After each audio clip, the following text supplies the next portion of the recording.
ভারতীয় ক্রিকেটে এক যুগ রাজত্ব করে গেলেও বয়সের বারে আসন্ন আইপিএল মৌসুমে মহেন্দ্র সিং ধোনিকে ইম্প্যাক্ট প্লেয়ার হিসেবে দেখা যেতে পারে। এই দেখা না দেখার মাঝে শুরু হয়েছে এক তর্ক বিতর্কের বিষয় সামনে আসলেও স্বীকার করতেই হবে, জাতীয় দলে ধোনির রাজত্ব স্মরণ রাখবে পুরো ক্রিকেট বিশ্ব।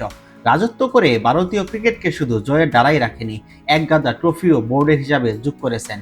ধোনির সময়ে ভারতীয় ক্রিকেটে একটি কথা ব্যাপকভাবে প্রচলন ছিল, একজন ক্রিকেটারকে ইচ্ছা করলে ধোনি স্পেশালভাবে আন্তর্জাতিক এরিনায় শো করতে পারেন, যেটি নিজে করিয়ে দেখিয়েছেন বটে।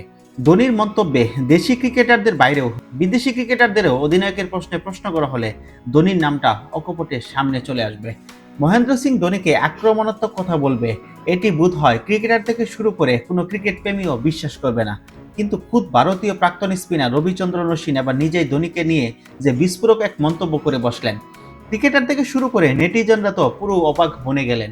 ধোনির মতো একজন ক্রিকেটারের বিপক্ষে এক সময় সতীর্থ কিভাবে বিতর্কিত এক মন্তব্য করে বসেন। আইপিএল শুরুর পূর্বেই এরকম সমালোচনা অনেকটা দলের উপর নেতিবাচক প্রভাব পড়তেই পারে। রবিচন্দ্রন অশ্বিন তার কেরিয়ারে বেশিরভাগ সময় তো বটেই, সবচেয়ে ভালো সময়টি পার করেছেন ধোনির অধীনে। ভারতের জাতীয় দলে ধোনির অধীনে একটানা লম্বা সময় 3 ফরম্যাটে রাজত্ব করে গেছেন এই ভিন্নধর্মী স্পিনার। জাতীয় দলে সতীর্থ হওয়ার প্রভাব পড়েছিল চেন্নাই সুপার কিংসের টিম সিলেকশনেও, সেখানে ধোনির অধীনে লম্বা সময় খেলে গেছেন এই ভারতীয় স্পিনার। সেই অশ্বিনই আবার ধোনির বিপক্ষে সুর তুললেন ইম্প্যাক্ট প্লেয়ার প্রসঙ্গ টেনে এনে।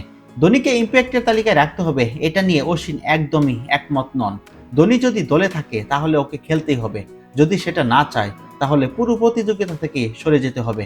কিন্তু ধোনি ইম্প্যাক্ট প্লেয়ার হিসেবে খেলছে এটা দেখতে মোটেই রাজি নয়।